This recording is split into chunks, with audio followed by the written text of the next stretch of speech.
Hey guys, it's Melissa here from melissaoatman.com. Welcome to Awaken Your Inner Awesomeness, a daily podcast devoted to spirituality and self-help. If you're new, I want to welcome you. If you're returning, welcome back.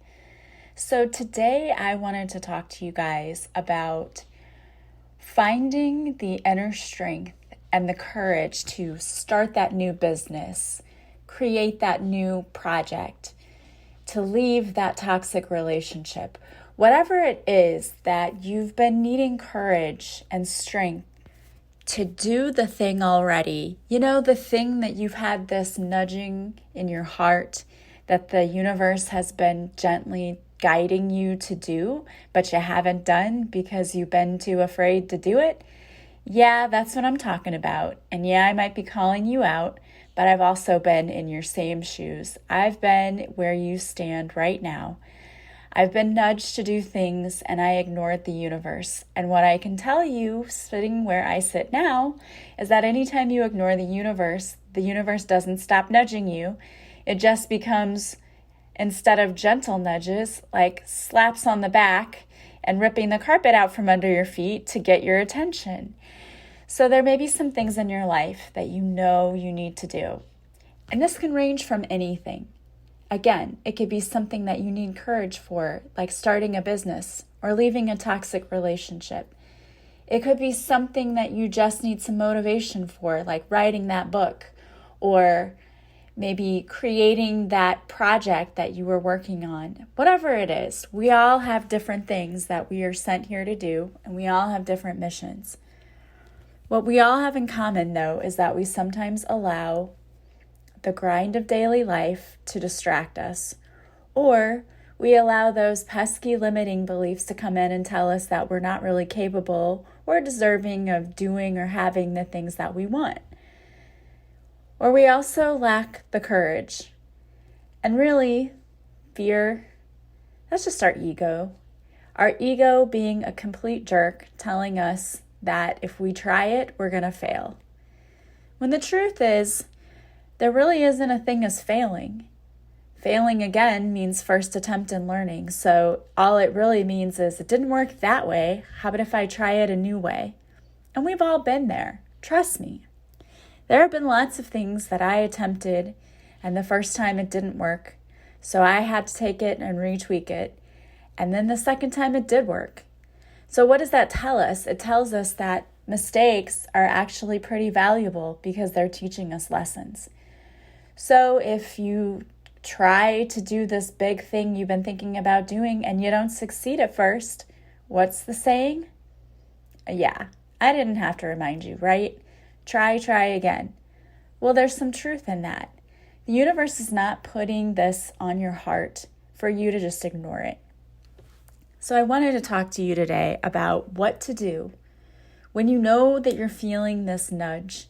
It might be a gentle nudge. The universe might be pushing you out into traffic.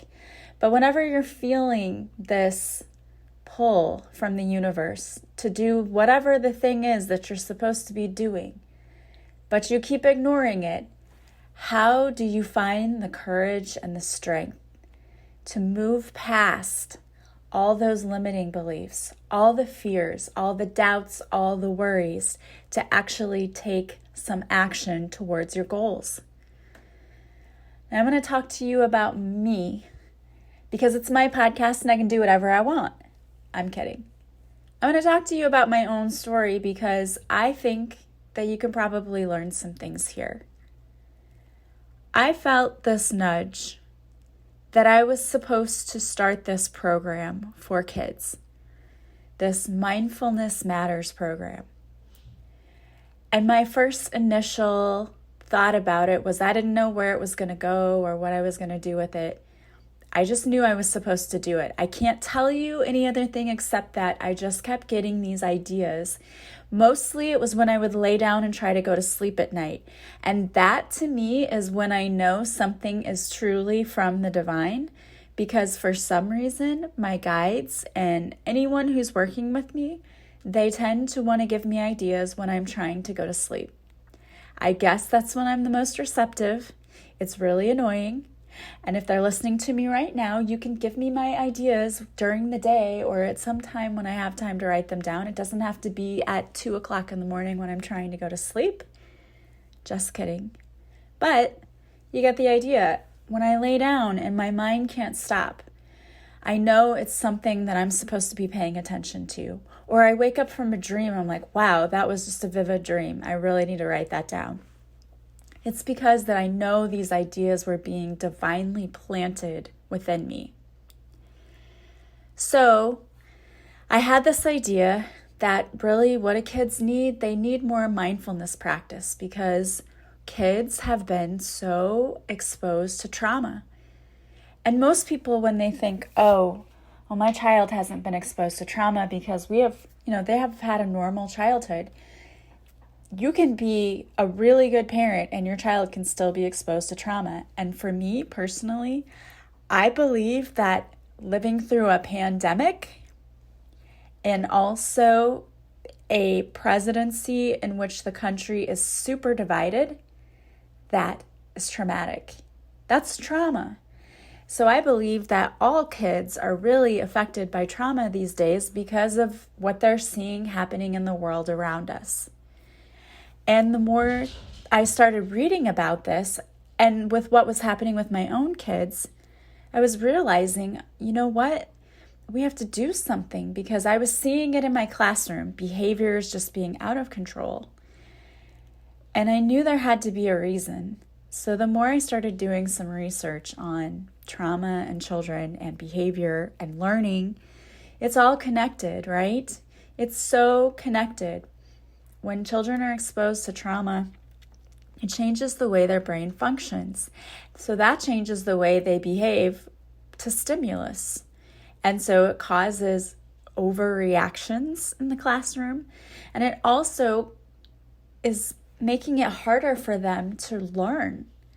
So some kids develop learning disabilities because of the trauma they've been exposed to and because of how their brain processes it. So trauma, PTSD, all of that, it's affecting the way that kids are functioning today. And so, we have all these people who are saying, oh, the millennials are so fragile. And I hate when we pick on a certain group of people. I mean, that's just not fair, first of all. But secondly, I don't think it's that people are fragile.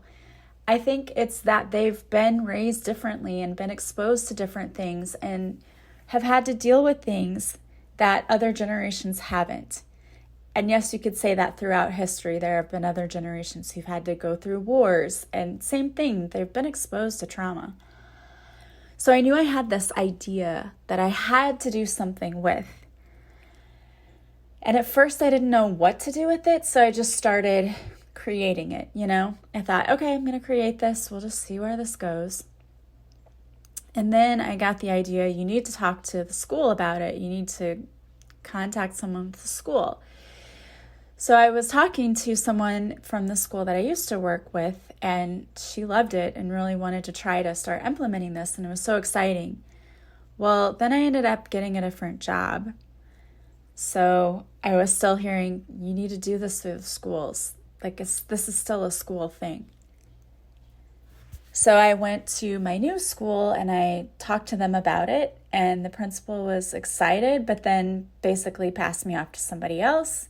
And then that person never got back to me and was like, yeah, we might use this, but has never gotten back to me. So you might be thinking well, you did all of this and then nothing? But I know that there is something to this program and there's something being lined up. And I wasn't given this thing to put out there for no one to use. And I knew after talking to some people who were like, oh, my kids could use that. Could we do this at home? It's like, yeah.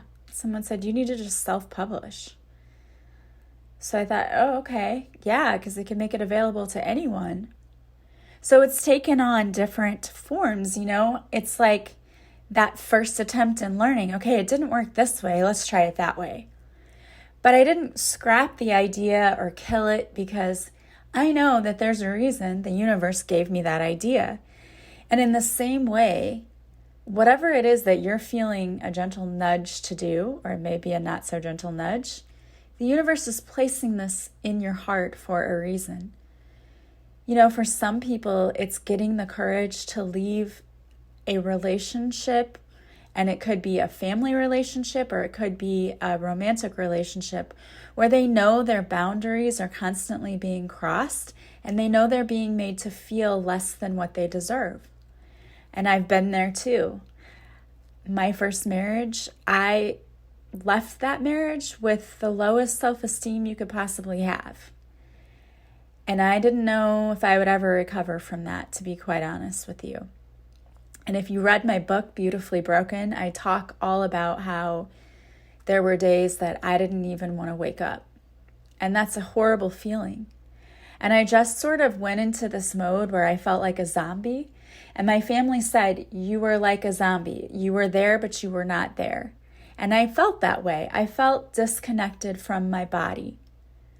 I would go and sit at my mom's and everyone would take a baby, right? And they would go and play with the babies and change them. And they might talk to me, but I basically just sat in the chair and kind of stared off into space.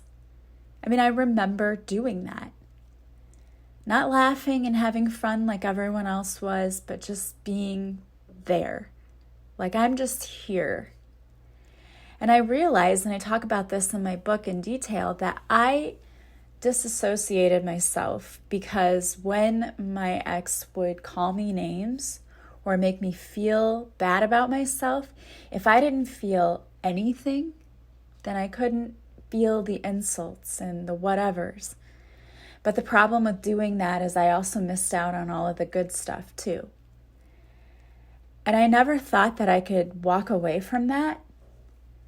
There were so many times I tried. There were times I tried to walk away and he broke my phone or hit me and I couldn't get out, like unplugged every phone in the house, took the kids, took my keys. I didn't think that I could actually get away. And when I finally got the courage and the strength to get away, it was such a different world. I can't even tell you. I'm not telling you that my self-esteem immediately skyrocketed and went back up again. It didn't. It took time to heal and to rebuild that. But it was such a difference.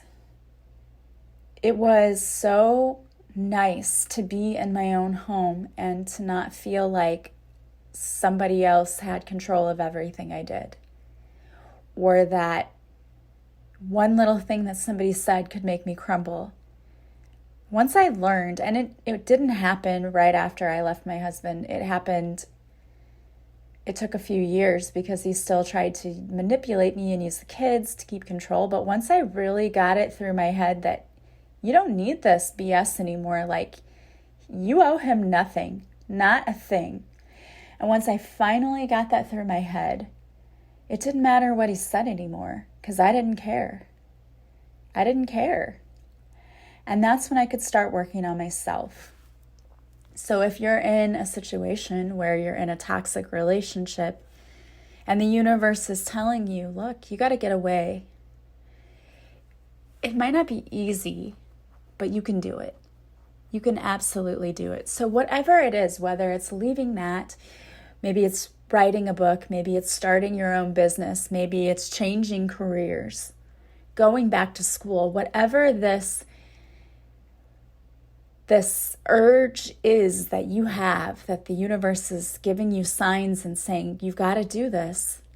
I'm going to talk about how to get past the fear and how to get past your ego and how to make a plan to really start putting things into action.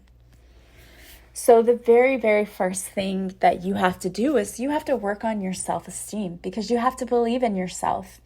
If you don't believe in yourself, you're going to fail immediately because if you don't believe in you, do you think other people will believe in you either? It's kind of like you feel like a fraud, but you absolutely should believe in yourself and you absolutely have everything you need right now. So one of the quickest and easiest ways for you to work on your self-esteem is by doing affirmations every day. And there's the saying, you have to fake it till you make it. And yeah, I mean, it's somewhat true, but I really think when you start doing these affirmations, that you really should try to believe what you're saying to yourself. So find affirmations. I love going to Pinterest because usually there are lots of affirmations you can find, and you can create a board, and you can create a board for every type of affirmation, whether it's money, self-love, whatever. You can create a board for it and then collect your pins.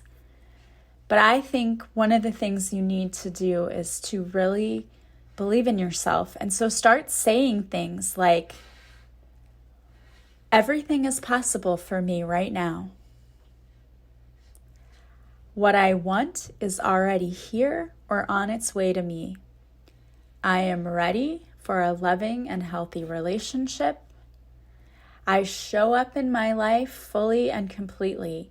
So work on those affirmations. And then do some tappings, those emotional freedom technique, EFT tappings. They have them for fear and for believing in yourself. And they really work. For me, they do. I mean, maybe they don't work for some people, but for me and for everyone I've talked to, they work. And I really, truly think that they're helpful. And you can take 5 minutes to do it, or 10 at the most. And I used to do it in my car on the way to work, and I didn't care what people thought when they pulled up next to me and I'm tapping on the top of my head. Who cares? I felt better by the time it was done. So tapping is a really, really good resource for you. The other thing you need to do is to set goals. So what do you want to achieve? And they should be attainable goals. So the goal shouldn't be, I'm going to have $100,000 by Monday. Nothing like that. Set small goals that you know you can achieve. And the reason that you set them small is because when you achieve them, what happens? You go, hey, I did it. Look at me. I'm awesome. I do have what it takes. And then you start celebrating, and then that raises that self-esteem, and then your self-confidence goes up. And then you can start achieving more and more goals. So if you're wanting to go back to school, maybe your goal is tomorrow I'm going to search for the right college. I'm going to find the right program. And maybe next week I'm going to find financial aid. And maybe the next week, you just set small things. If you're writing a book, I'm going to write chapter 1 tomorrow. Then the next day, I'm going to start on proofing chapter 1 or whatever. So set your small goals. Whatever it takes. If you're in a toxic relationship, maybe it's, I'm going to call around for lawyers today to see what it's going to take. Or I'm going to start setting aside a little bit of money today and each day or every week or every paycheck so that I can afford a lawyer.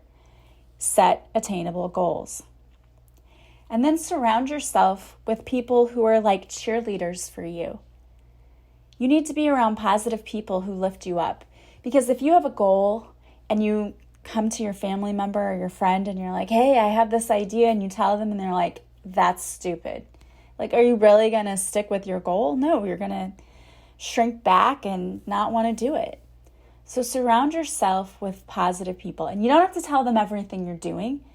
Just tell them that you're working on yourself and you're creating a better life. And hopefully you're around people who will cheer you on. And if not, find your people. There are a lot of great Facebook groups out there. There's single moms groups. There's mom entrepreneur groups. There are groups for people trying to find love. There's every kind of group out there you can think of. So find the group that fits you and what you're going through and really contribute to that group. And when you read other people's posts, then you're like, oh, wow, I'm not alone. This is awesome. And then get moving, okay? Just do it. Just do the thing already. You have to get past the ego. Sometimes that takes more work. Getting through limiting beliefs takes some work. For me, it took going through a spiritual boot camp where I did meditations, I did affirmations, I did tappings, I did all of that. And then I also had a past life regression. So I did a lot of inner work. And you can do that too. And I know most of you are already doing that anyway, because if you're listening to my podcast, you're really interested in improving yourself. So you're probably already doing these things. So great.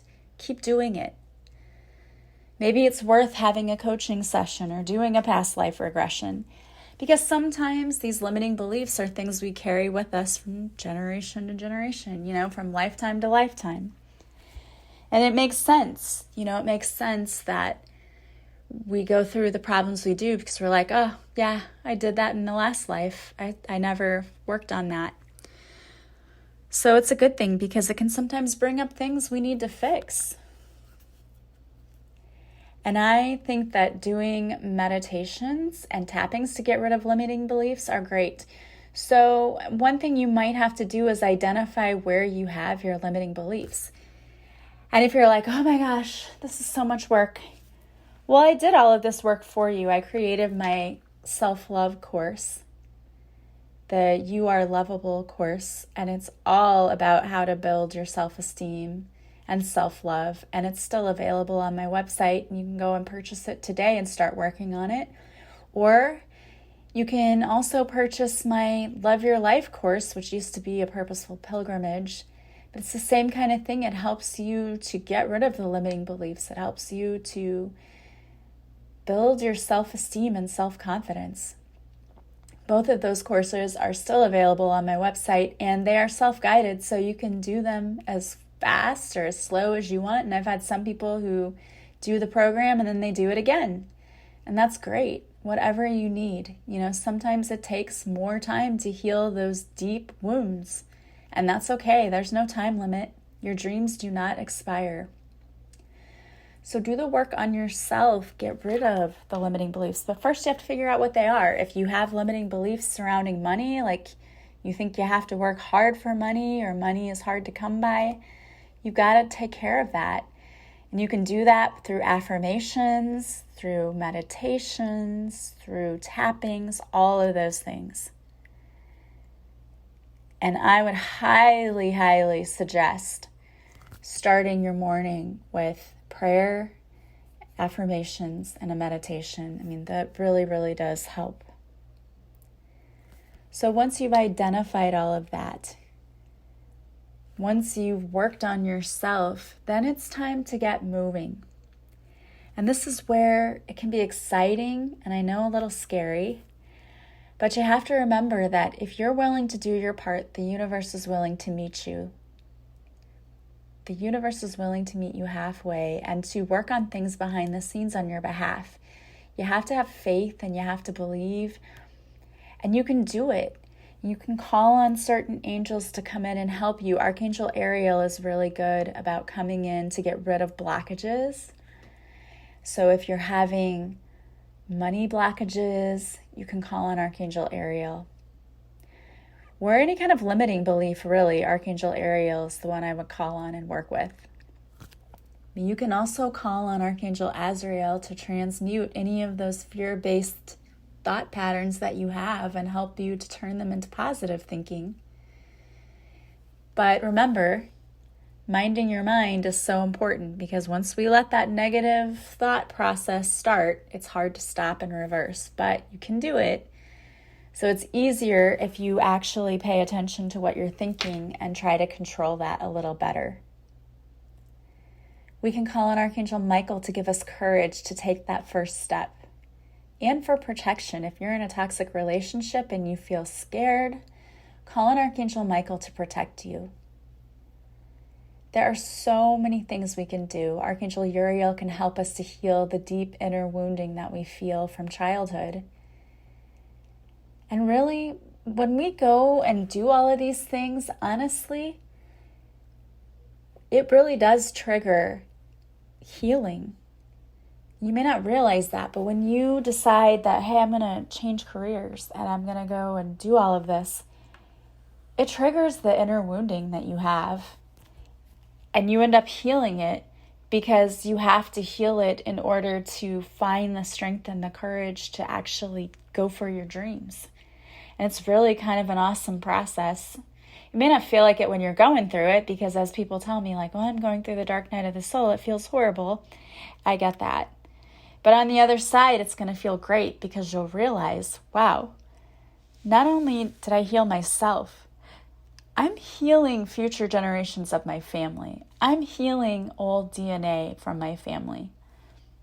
And that's an amazing feeling too. So remember, believe in yourself, work on that self-esteem and self-confidence. Eliminate any limiting beliefs you have, and you may need to sit with yourself and journal to figure out what limiting beliefs you have. What are the negative thoughts that constantly come to me when I think about doing the thing that I really want to do the most? What comes up? And start healing those negative limiting beliefs. Set small, achievable goals that when you check off your list, you go, I did it. This is amazing. I can do anything. Surround yourself with your soul tribe, positive people who will be your cheerleaders. Prepare, set time aside to do all of the work, and then do it. Do the thing already. You have everything you need right now to be successful. You really do. All right. Well, I wanted to pull a couple of cards for you. I normally pull one, but two came out. And I pulled cards from my Goddess Guidance Oracle deck. And if you have not joined us on a Facebook Live on Monday night yet, what are you waiting for? We have so much fun. You need to get your rear end there, grab your favorite beverage, and join us on Mondays at 6:30 Central from my Facebook page, because lots of people show up. We have amazing messages. And when you show up for the live and you're there during the live, if you want a card, I will pull a personal card for you. So be there. And if you can't be there live, at least watch the replay, because there are some beautiful messages that come out. And if someone else gets a message and you think, wow, that really resonates with me, it's because it was probably for you too. The universe has a really imaginative and creative way of getting messages to us. All right, your first card that came out is Ostara, and it's fertility. It's the perfect time for you to start new projects, access new ideas, and give birth to new conditions. How about that? Talk about synchronicity. And then you have Mawu, and it's Mother Earth. You are called upon to help with environmentalism. So part of that, people think of environmentalism, they think you have to be out there saving every tree and hugging every tree, and that's not what it means. You can be helping the environment by recycling, by planting a garden, by going and volunteering to help in the community, by cleaning up parks and whatever. There are a lot of ways to help with this. So in what ways do you think you can contribute to helping with Mother Earth? I love the idea too of planting flowers and beautiful things all around. I think that's it makes the world more beautiful, and it also helps Mother Earth. All right, guys. Well, I want to thank you so much for being here with me. As always, if you like this podcast, please subscribe. Please leave me a review from wherever you're listening, and leave me some stars on iTunes. Share it with anyone you think might be interested. And if you ever want to know more about a certain topic, you can always shoot me an email or send me a message. I've had people do that before, and I don't mind it at all. I'd love to know what you're interested in knowing more about, and more about who you are as my listeners. I love getting to know you, so feel free to contact me anytime. Also, don't forget, follow me on social media so that you can be there for my live Mondays at 6:30 Central on Facebook. You can watch my videos on Instagram and IGTV, and you can listen to my meditations and tappings that are free on my YouTube channel. If you want to work with me, I do online one-on-one coaching and past life regression. I do readings, and I also do Reiki sessions, and you can purchase a session online at melissaoatman.com. And when you want to schedule, you just contact me and we will pick a schedule that works for you. All of my sessions are done online through Zoom, so you never have to leave the comfort of your own home. I hope that you guys have a beautiful day today from wherever you're listening. I am sending you so much love and light, and I will talk to you soon. Bye, guys.